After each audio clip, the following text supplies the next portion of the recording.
I just wanted to put a opening together for you guys in which I just introduce the show. I'm recording here from my home studio, and we have two interviews coming up. One is with Two Guns, and the other one is with Ruby Flyer. We recorded this at the annual Hope for the Holidays event that benefits the Christmas toy shop in St. Petersburg. That was coordinated by Logan Cruz and Liana De Los Santos herself. They did a great job. They got a lot of toys for the, for that charity, which benefits kids that need assistance. And it was really nice just being there, just sitting back, enjoying the show. We helped sponsor the show. Everybody put on a great show. Jay Lethal was there. Big Khan from, formerly of the Ascension, current Impact star. Josh Woods, The Goods, was there. He wrestled in the main event. And a lot of talent from all around the Tampa Bay area. A lot of Tampa Bay pro guys, and along with other guys just from the area. And the day before, though, we had our final fight event, which was our final event for 2022. It went great. We did have to change the main event. I apologize for that, but Sage Scott was supposed to be in the main event, tagging with Bud Heavy, but he could not make it due to a personal thing with his family, which is completely understandable, and we hope Sage and his family is it sounds like everything's worked out. So stay tuned for Fight TV. We will be releasing a lot of episodes coming up here. I know we're backlogged quite a bit, but I am catching up. Currently I'm working on the Recharged event, and we will continue from there. We had Collision Course. I think we had 8 events is still in the backlog still. I want to say close to it. So I am working on that along with our, with the rest of the production team. I want to thank everybody at Tampa Bay Pro Wrestling, from the staff to the incredible talent, to the guys, everybody else working behind the scenes, to the front desk that makes sure we get our ticketing done, Cindy up front, to our DJ, Izzy, hell of a job this year. And, everybody, this year was a lot of adversity. We did lose a few close people to us. Specifically, I want to bring up Patrick. We did lose him this year. We also, like that hit me pretty hard. Like that was a real tough one for me personally, because we had just started working on shows as talent. And unfortunately, he only had one match, but at least fortunately he did have a match. And I'm really proud that he got to do that. And we also lost, someone else close in this area. He didn't work for Tampa Bay Pro Wrestling, but I did work with him quite a bit.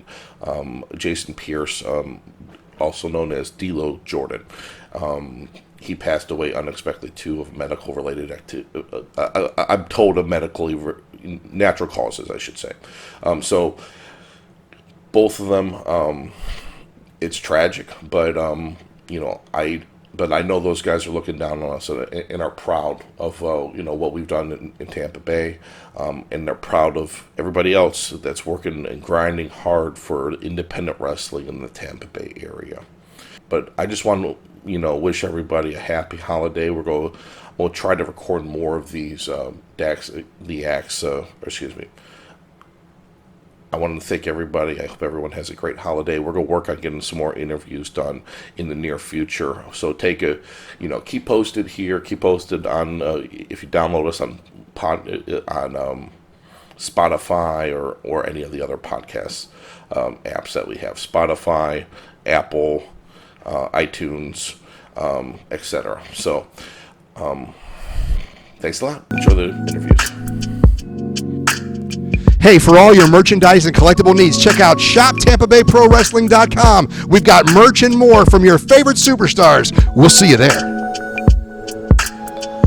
Cheese in the house. Cheese in the house. Jay Lethal in the house. I'm recording live here. What's Are we live? Are we freaking live, brother? Yeah. We are live. We are live. How are you? Two guys. Two guys in the house. Special appearance here for Mr. Lethal himself. Ruby's here. We got everyone in the house. We'll start from Two Guns, originally an original Jay Lethal trainee of the Tampa Bay Pro Wrestling Lethal Academy. Now it's broken off. They got so big that they started their even more trainers, more programs at the wrestling lab itself. David Mercury, a veteran of this area, along with Big Con of NXT, WWE, and he was in the Ascension. He was a former NXT Tag Team Champion, and and now in Impact. When you trained originally, you were trained with Jay and Merc, I believe. That's right. Okay. And you're an inspiration for getting into wrestling? Funny story to go along with that. Because on the civilian side, I work at Costco Wholesale. Okay. And the Costco I work at in Tampa, near Town and Country, Jay actually shopped there. I'm remembering. He told me he found this. He's like, I found this guy. He works at Costco. Dax, you got to follow up with him because I did all the follow up paperwork type he of stuff. He used to come in every Tuesday and buy water. And buy water. Yeah, and buys water. Yeah. How much water was he buying? Oh, he was buying gallons, packs of water. Yeah, he would come in every Tuesday. And Packs of water. Packs of water. He always make it a point because I was the only guy at Costco that recognized him. I wonder if he was getting it for the school. He's probably doing it for the school. I bet you he was. I think we need to ask Mr. J. Lethal. Yeah, bring him over here. Give him a minute. But moving on. So you talked with Jay. And you knew Jay because you followed wrestling. Yeah, I recognized him. He came through my line. I saw his membership card. I was like, "Whoa, you're Jay Lethal from Ring of Honor." He's like, "Yeah, what's up, man?" Such a down to earth guy, great guy. Met him, and just every Tuesday after that, he made a point to come through my line to check out to buy water. And over time, I just got to know him, and I found out that he was a coach at a school, and he offered me to come for orientation, and the rest is history after that. Yeah. We, so your class, your generation, I always call it the class generations. Who else was in your class at that time? Had some pretty prestigious names. We had Cody, Cody Behringer, Cody Behringer, of the Hellhounds. Wheezy T, but he was in the class before me, as well as Logan. Yeah, he don't count for this because he was in your class. We were going to. We had Ron Bash Jr. Oh, Ronnie Bash Jr. Yeah. Had Shogun. Leroy Shogun. Daniel Starling. Yep, Daniel Starling. Was ADR in that class? No, he was in the class before that. It was just before you. Had Dom was in my class. Marcus, yep. Dom, Marcus. the DOM. The DOM, yeah, he was in my class. Yeah, so all those. The mogul himself. That's right. Yes. Cheese. Oh, was in my class. Cheese. Yep, Cheese was in my class. Hey, you can't have a class with cheese on top, right? Oh yeah, yep. Cheese has exploded. He's exploded. Cheese just gets everywhere, especially when it's melted. Yeah. No, but Cheese has exploded on the scene, and yeah, he sure has. He's one of the top fan favorites. I'm so proud of him. All the things he's doing, he's traveling all over the place. But let's talk about Two Guns. Talk about Two Guns, okay? So you went through, you graduated. We're talking 3 years ago. Yeah, about 3.5 years ago. So you were one of the COVID babies. Yes. That we graduated. So you actually finished, but we didn't have no place to send you to work because you ended up dealing with COVID. Yep. Well, no, not you personally. Well, maybe you did, but I don't know. But society was dealing with COVID, and we were getting through that. So you actually ended up having to wait a little bit. And I remember I was chomping at the bit. I'm like, let's get him booked. Me and Jay were chomping at the bit to get you booked. But the thing is you were traveling. You had the COVID stuff. Everyone, I think you were dealing with some shoot stuff that you were dealing with from a life standpoint. But we eventually did get you rotated in, which is really wonderful. You got to wrestle last night with us. It took a while. I think my debut match was the match we had at Beef O'Brady's. Oh, was it? It Yeah. was at Beast. Yeah. Was that against Benji? Yeah, Benji Neptune. That was my official Tampa Bay Wrestling debut. Yep. Yeah, Which- but you were at a lot of others prior to that. You were helping out and doing all, paying the dues and all Yes. that kind of stuff. But I'm really happy. And tell me what you're doing now. Up in Wisconsin, Chicago, Yeah. Midwest area. Right. Yep. I'm up in the Midwest independent wrestling scene right now, and I'm stationed at Fort McCoy, Wisconsin. And I happened to meet a couple of promoters from the River City Championship Wrestling up there in La Crosse, Wisconsin. Oh, nice. His name is Derek. Great guy. Alex. Great guy. Met him, and told him where I'm from, who I am, and they liked what they heard, and they were willing to give me a shot, and That's they wonderful. put me in a little dark match, and the rest is history. I've He been improved himself. He put out, and showed them what we're all about. I'm That's really right. happy to see you flying our flag over there. That's right. And representing the Jay Lethal brand. yeah, yep. You've done a lot so far. I'm really happy you're getting out there. What I tell a lot of the younger guys. I'm not as involved in the school aspect anymore. I just focus on promoting and wrestling myself. But the thing is, I tell them, you guys just got to get out there. You got to go places that other people aren't doing. You can't do what everybody else is doing. So, and I'm really proud that you're out there. You're doing that. Obviously, you moved out there because of the Army. You got restationed, but you're taking advantage of the situation. I'm so happy that you're doing that. Just a few quick questions for you. Who's your favorite wrestler of all time? Before you got into wrestling. It would have to be the Nature Boy Ric Flair. Ric Flair, a heel mark here we got. But he is just one of a kind. That's Big man. Yeah. I can't do Ric Flair, but I could do Jay Lethal doing Ric Flair. Like, that's all I could do. Oh, he does. Yeah. Oh, I'll never forget that Impact Wrestling segment that he had with Ric Flair. Yeah. That is forever a classic. That is Yeah. going to go down as the best Yeah. Ric Flair Jay Lethal segment ever. So Ric Flair, okay. So what did you grow up on? Like, what wrestling did you grow up on? I grew up watching WWF back in the day. So WWF, like original Andre Hulk the Hogan, Giant, Hogan, yep, Mox, Iron Sheik, all of them. Junkyard Dog, Yeah. all those guys. Gotcha. And then I got introduced to WCW, Okay. the old school NWA, old school. See, and I was like the same way because where I'm from, I didn't have cable, so I was watching like the stuff that was on public TV, like the Saturday night stuff Yes. or the Saturday morning, Yep. enhancement matches, all that kind of stuff. Oh, yeah. And but then I remember vividly a friend of mine, because I collected football and baseball cards, and he had wrestling cards, and I'd never seen them before. And he had the very first card I saw was Scott Steiner, and he's doing the pulse, after he does like I think it's after he does the Frankensteiner in the ring, he does like a pump, and I was like, who the hell is this? And then my friend's like, oh, this is WCW, don't you watch it? I'm like, no. And he's like, dude, it's like WWF. I'm like, what? And then I found out about that. Then you find Sting, I found Yep. Flair, and I was like, whoa, I was hooked from there. Yeah, So I that's tried to great. watch that as much as I could, to kind of catch up. But being a New York guy, I didn't get all that on regular public stations. So You didn't have TBS. Who didn't have TV? The Superstation. I didn't have TV. I'm sorry, man. I didn't have cable. We had rabbit ears. I would have to, stand on the TV and orchestrate with aluminum foil on my antennas to get a good reception. So that's kind of how it worked. But hey, man, you had to do what you had to do. My dad was cheap. He had 4 kids. You missed out on all the classic champions. I made up for that in time. Believe that. So tell me, I guess, what is, I try not to say, what's your goal in wrestling? Obviously, you're an older guy. You got in this older. I got in this a little bit. I got into my 30s myself. What is your, goal now? I guess in near term, what's your goal? Just to get more reps? Do you want to try to get on some bigger shows or? Well, at my age, I'm not really interested in trying to get on bigger shows. I mean, I'm perfectly content with wrestling on Or the TV. or TV. Yeah. I'm totally content with where I am right now. I'm totally fine working on independent scene, performing in front of a smaller crowd, which is fine with me because I'm just old.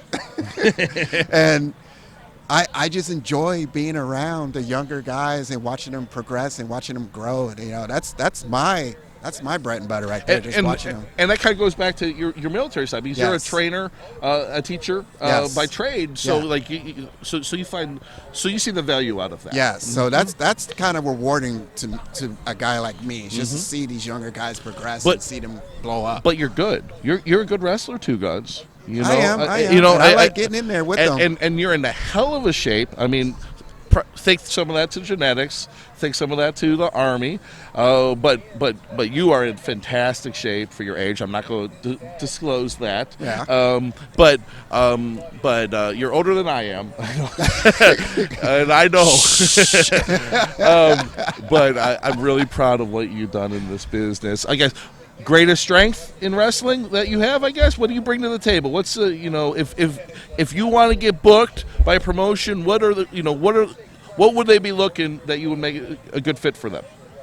Just my charisma and just the way I interact with the crowd and stuff like that. That's what really gets me off. Great baby face. Oh yeah. White meat baby face. Got the the whole you've incorporated your real self. Yes. Obviously the Army and the veterans. Tell me about the name Two Guns.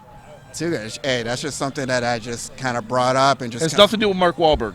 Nothing to do with Mark Wahlberg. You hit a movie called Yeah. Two Guns. Yeah, nothing to do with that. But I just kind of thought of it, and I just thought it fit well with my image and just the way I kind of am in the military, stuff like that. So I just went with it and rolled with it, and it just kind of popped off. Yep. I have misspelled your name so many times. Sometimes I'll put TWO Guns, and I've done it no space GUNS. Yeah. Then I do Everybody two does. space Yeah. GUNS. Yeah. Then I think someone put number two GUNZ. Yeah, I've seen just about everything, so I have to always go in and kind of correct them and be like, no, this is the way it goes, just like this. Yeah, and they're awesome. like, oh, okay, gotcha. Awesome. Yeah, it's great. And I guess what's your greatest weakness in wrestling? What do you need to work on? Do you think? What do you think is got to humble you up? What do you think? Things that you want to learn. What's the rooms for improvement that you think you want to work on?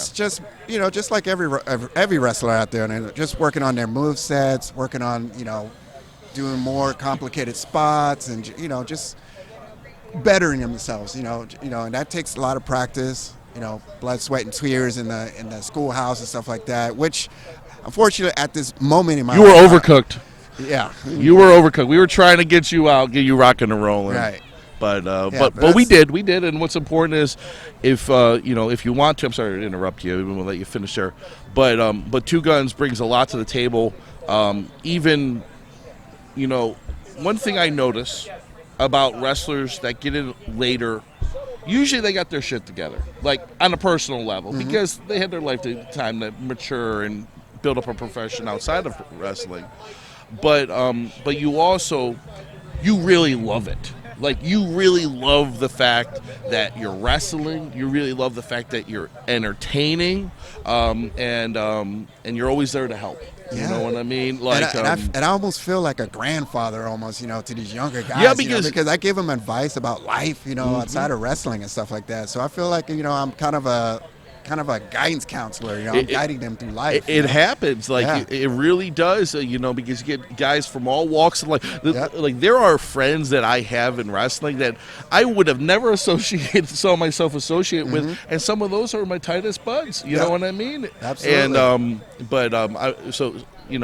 just to wrap it up here. Is there anything you want to plug? You have some other shows you want to plug up there in Wisconsin, Chicago area? Yeah, I'm going to be. I got booked for a bunch of shows up in Wisconsin for RCCW. I got like about 7 more bookings that I have in line, so Awesome. I'm really excited about that, and I'm looking to really expand up there as well to other promotions as well. I've had a lot of interest from other bookers and promoters Great. and stuff like that, so I'm fired up about next year. How can people? Is RCCW? Is it online on YouTube or any kind of video Absolutely. fight or Yeah, something? you can find River City Championship Wrestling on YouTube. It's on Facebook, Instagram. I think all the major social media outlets. I believe they have their own website as well, so you can go in there and check them out. See what they're all about, and get fired up. Awesome. Well, thank you so much, Two Guns. How can people find you online? I'm also on Twitter, Facebook. You can look me up, the Two Gun Lion. And I'm on all major social media outlets. I got to plug one other thing. What's that? He's also a DJ. I am also a DJ. He's I'm also a DJ. I spin drum and bass. I actually have a gig next weekend. You got a gig DJing? Yeah, I got a gig at Seven Sun Brewery in Tampa. Really? Yeah. Awesome. I need to check that out. Next Saturday. Awesome. Yeah, I'll be out there spinning a little bit of drum and bass. So that's a performer entertainer as well. That's like another side hobby I have. But like, do you see similarities in that to pro wrestling? Yes, I do. It's a scene. Yep, It's a scene. it's Just a like scene. wrestling's a scene, DJing and producing electronic dance music is also another whole nother level. It's a whole nother scene. And I love being a part of that as well. You know, I'm starting to really grow with that, and I'm starting to meet a lot of digital producers and artists and DJs, and it's fun. It's great. I'm sure also make a connection with venues and different things like that. They might run shows or something like that, or have connections. Oh, yeah. But that's awesome. Hey, Two Guns, I need to give you the two. You give me the Two Guns. We got to go home, So Q. throw them up, baby. Throw them up. Two Guns Go. right there. Thank you so much, Two Guns. Glad to have you aboard. Check them out, Tempe Pro Wrestling, River City Wrestling. Thank you. Hey, I do want to let everybody know that we do have an upcoming event for Tampa Bay Pro Wrestling. We make our 2023 return at Retro Rat in Largo, Florida. And there will be a special autograph signing before the show. The Godfather will be there, and he is doing an exclusive autograph session. The tickets for the autograph session are separate from the Tampa Bay Pro Wrestling event, but they will be back-to-back activities. So guys, come on out, TampaBayProWrestling.com. There should be a link up there for you to buy your tickets. And we're also going to get information on reserving your spot if you want to get that autograph with the Godfather himself. We are here at Hope for the Holidays. Tampa Bay Pro Wrestling with the Daxcast, and I have my OG Tampa Bay Pro Wrestling, Oh, yeah. Ruby Flyer, Deathmatch Scum. Deathmatch scum, deathmatch extraordinaire. I don't know what you want to call it. Ruby Flyer, how you doing, buddy? Doing good. I had a epic night last night, but I'm here. Great. Just tell me a little bit about your origins in professional wrestling. I know you trained, what was it, in EWF, Jesse Hernandez out there in California? Yes, in San Bernardino, California. San Bernardino, California. And that was a journey because I started at 18 years old, so I've been doing this since literally my entire adult life. Wow. Wow, you have been doing this a long time. And just tell me about, I guess, California scene. Like when you were originally starting out, you went and trained with Jesse, you did the introductory class, and then you started working the scene. It's the California scene is like really interesting because everything is like, it's the state's how it is, and the wrestling scene is very fast paced. Lots of lucha style. Some shows that are harder to get on than others, you know, PWG. But yeah, yes. And But, PWG back then was not as big. As, no, it was still like a little. It was sort of thing. like an indie, not super indie, but like a decent indie. Yeah, they were still running out of like rec centers and stuff. They were running out of the, like, you guys see the Reseda Hall and other stuff like that, and the Battle for Los Angeles videos and all that stuff. But I love PWG, and one thing I like about them is like they won't release on video on demand. It's like you want to watch it, you gotta either buy a ticket or you gotta buy the Blu-ray. yes, and also like with Battle Los Angeles, they won't also release them in individual DVDs. You have to buy the entire box set. Yeah, It's not individuals. You have to buy. and by the way, the tickets to PWG is like $250. Oh yeah, they have like $300 turned fans away. Yeah. To a point where it's standing room only. Yeah, it's crazy. But tell me about some of the promotions you worked on out there. Is some still around?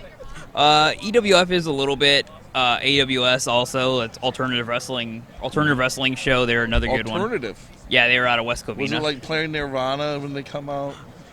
No, I wish they were. No, they're guessing. Was it like Beasts and all these Yeah, sort of because stuff? they're trying to go for more because they were heavily influenced by like ECW stuff like that. So they're Okay, trying so to there was go- more like hardcore Yeah. blood guts. Cool. And they're still around. Yes. Awesome. Are you and now you've been working with Tampa Bay Pro since infancy. We're what 6-7 years Yeah. in now. Yeah, 2016 when we started it up. Ruby, now a married man. Congratulations, my friend. I was at his wedding. He was at my wedding. Yeah. Ruby and I go way back. He actually used to sleep on my couch. Oh yeah. he blew out his ankle, and And that was a fun time, and then from there I guess I got to that bond, got to like travel kind of wrestling shows Yep. together, and and then Ruby started going, and I guess you reconnected with some of the guys in Denver. Is Yeah. it Denver? yes, Yeah, Denver.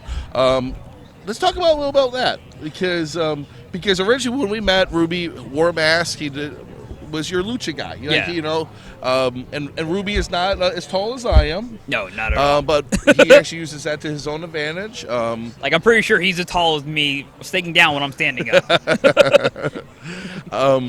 But Ruby, you actually have because you have a jiu-jitsu background. yes. Also in the Army, so you did some military style training as well, obviously. What was your MOS in the Army? 11 Bravo 11 Bravo. What's that? infantry. Infantry. Okay, front so line. and you actually went to Afghanistan, I believe, or Iraq. Actually, I did not get to go because when I joined, they were still during the teardown, during the Oh, we were pull-out pulling process. out. Yeah, we were pulling pulling out. Okay. But it was right around that time frame. Yes. Yeah. But I was still in an airborne unit, which was good. Yeah. 101st Airborne Air Assault, but There's a picture of Ruby. I'll see if I could have him sent to me. I'll put it up on the video on the Daxcast. But Ruby's in one of the green duffels. rucksack. A rucksack. Yeah. He's in a. I will totally shoot you that so we can put it up for the people to watch that. Yeah, we'll throw it on the YouTube there, Oh, man. so they can see it. But but you've really changed your style. You still do lucha stuff Yes, and all that I'll kind still- of I'll stuff. still implement it in But there. you lost your mask because of the asshole Josh Grady. Yeah. Long that guy. story. Y'all watch that on Tampa Bay Pro Wrestling on Fight TV. I believe the story is told there. But now Ruby is you're kind of going into some death match. I would say you've been working 13 years now, 14 years, 15 actually. 15 This is years. 15 years. Yeah, this is year number 15. Next year will be 16. Mm-hmm. But no, the death match actually fell by accident. I'm pretty sure you're at the same show as the infamous Sausage Castle, where we're both to do a 6-way, and then it turned into it was supposed to be a ladder. I match. wasn't in that match, but I was there. No, you were at the show. I was booked. They scrapped the ladder match, and then they're like, Ruby. So tell me a little bit. So Wait, you went I'm from trying to thought. California. Then you ended up doing the Army. Ended up moving to Tennessee, I believe. yeah, that's where I got stationed. I got Oh stationed. no, Daxie down. Okay, Oh no, that's Dax down. But I got it's stationed slippery. at Fort Campbell, so Tennessee, Kentucky area. Mm-hmm. So that's when I was able to wrestle in Nashville and stuff like that. Luckily, my unit allowed me to continue to wrestle. So it was cool that even though I was in the military, I was still allowed to continue my wrestling career. So Gotcha. I've never really left being a wrestler. My headset's not. It's okay. I got you. So, and up there, the promote. Just a few promotions you want to plug that were up there. I'll say, well, there's a couple that aren't around anymore. There's a but the couple one that you told me that were you weren't fond of. But the one I will plug is Tennessee All Pro Wrestling. Okay. They're still around. They're pretty solid promotion. Where are they located out? Chattanooga. Think so, yeah. Yeah. Watch someone on this podcast Yeah. gonna fact check that. I wrestled in Chattanooga one time for Mid-South. Not like the Mid-South, like the original Mid-South. but Yeah. There's a Mid-South, Mid-South Wrestling Yeah, Association. run by, by Ox Harley. Yeah, Ox Harley. Ox is a good guy. I Yeah. actually still got on Facebook. I still follow him. They still run shows, awesome shows up there in Chattanooga. But real hot crowd too. Oh, yeah. Right? I loved working there. I hope one day I'll go back there at some point. I'm just not in the area very often. So but you went California, Tennessee, and then you ended up going to coming to Florida. Yes, after I got out of the Army, that's when I came here. And then we met in Daytona. Yeah, Go Wrestle. At Go Wrestle, and you started wrestling, and we just developed a friendship from there. And now you're doing the death match side of it. What do you like about the death match? What do you don't like about death match wrestling? It's weird, not much I can't say I really don't like about it. I mean, there are some stuff like the potential. So you're telling me you're a sicko and you like mutilating your body? No, I just have a really high pain tolerance, so I take advantage of it. Yeah. Like, I'll say the scary parts of it, when something can go wrong, like you can get like a really deep gash or something like along those grounds. That always is always in the back of my mind. Yeah. But other than that, it's just like it feels like old school gladiator battles. Yeah, I can Two see guys that. out there just leaving it all in the ring. I've done hardcore. I've never done what I would say death match, like that crossing the line. What is it? The plates they hitting each other's heads and the arms. What is that? The gusset plate. Gusset plates. Yeah, Gusset plates. Yeah, my first tournament, I took one to the bicep and then immediately got it to the forehead. Yeah. And then bled buckets. How long did that take to heal? The forehead, it took a couple weeks. Couple weeks. It's just because of how many holes are in my forehead. Yeah. Like it's not like a gusset isn't like a normal gig where it's a clean cut heals in like less than a week. Yeah. A gusset, it's a little more gnarly. It's more thick. Yeah. So it's not like a cleaner cut like other things. You know, I've had thumbtacks, things like that, but nothing that thick. Yeah. You know, going in. I've had inadvertent things cut me, like corners of weird tables that were built and sliced my back open. But or every now and then, like exposed rope cable. I've seen it get people before. Yeah. At different shows. Oh yeah, it got me. Yeah, it got me. I remember I ripped my whole back open on that. Yeah, man, it's pretty wild. I guess what's a misnomer? I think with deathmatch wrestling. In which way? Like, you know, as far as like deathmatch wrestling for you, like, you know, a lot of people are like, I guess misconception, I would say. So some people might have for deathmatch wrestling. The misconception is they call a lot of us glorified backyarders or garbage wrestlers, or some people say that outlaw mud show bullshit. Or they can't wrestle, so they are technically wrestle, so they end up doing which is that. completely false, because there are guys out there, like Masada is trained by Shawn Michaels. Yeah. There are guys out there that can implement the deathmatch style with normal, like they can implement the weapons with moves, and that's what I try to do in my matches. I try to implement wrestling with the carnage. Oh, there's a lot of psychology and storytelling now in that. I mean, now don't get us wrong, there are garbage backyard wrestlers. Oh, I've seen them terrible. That say they're deathmatch wrestlers, but they're not professional. No, like not at all. they're not getting paid. They're just backyard. And unfortunately, those are the ones that give a bad name for regular wrestlers, regular independent wrestlers, or professional wrestling, and deathmatch wrestling. Yeah, because a lot of deathmatch guys don't start off as deathmatch guys. We are all trained. We're normal Trained workers, pros. and then later on, like I waited till a good period of my career till I was like, you know what, I'm gonna try something new, and it helped me stand out. And deathmatch deathmatch wrestling got super hot on the scene during COVID. Yeah, because they were. They were the ones that had the balls to run. I'm about to say they had the cojones to still run because like some of them were kind of running underground anyway. Yeah, so like I will say it, my first match back from COVID, we took almost a year off. Yep. My first match back was a deathmatch tournament. That was the Slaves to Deathmatch 11 when I took the infamous gusset plate spot to the forehead.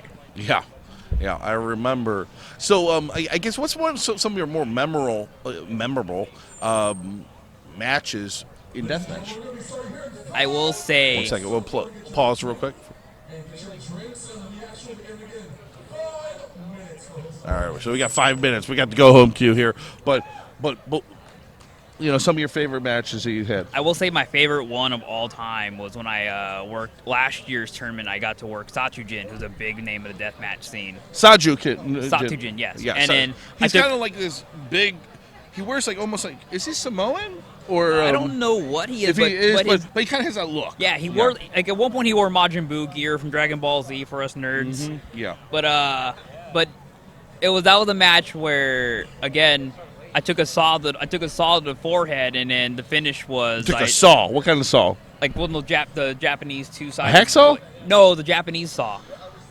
Okay, I don't know what it is. I'll show you later. He'll give me a picture. We'll put it on the video. But and then the finish to the match was I took a Uranagi to a beer keg. Oh, I saw that. Yeah, that was wild, and that was for in Denver, I Yes. believe, and that was Primo's Pro Wrestling. But there's a name, Slave to the Death. Yeah, Slave to Match. Death Slave to Match. Death, and That I is- think that's on IWTV. Is that correct? Fight. Oh, it's on Fight TV. Yeah, it's Fight always. TV. Yep. So you can check that on Fight TV, just like you can check out Tampa Bay Pro Wrestling, Dream Women's Yep. Wrestling. Slave to the Death Match. Slave to the Death- it happens $10, one- but worth it. It's once a year, right? Yes. Yeah. So $10 on Fight. Yeah. Shit, you can't beat that. That's a great price. So check them out. Or if you guys, or they started the Fight Pass, where it's $5 a month, you get to watch all that stuff for free. Oh, Well, not free. Oh, yeah, that's right. They got the all Yeah, you they can did eat the deal. pass now. Mm-hmm. Yeah, that's awesome. Well, that's sweet, Ruby. Anything you want to plug? I'm taking the rest. I'm taking the rest of this month off. So no but- more shows. No, but the next show we have is Tampa Bay Pro. January 22nd. 22nd, we have the Godfather that will be coming. Godfather, Papa he's going to do Kamal Mustafa. he's going to do an autograph signing at the venue. Yes, so, that's going to be amazing. So we're going to have a show right after that, and So it should be a guys, hell of get a your time. autographs. Yeah, those those autographs while he's there, I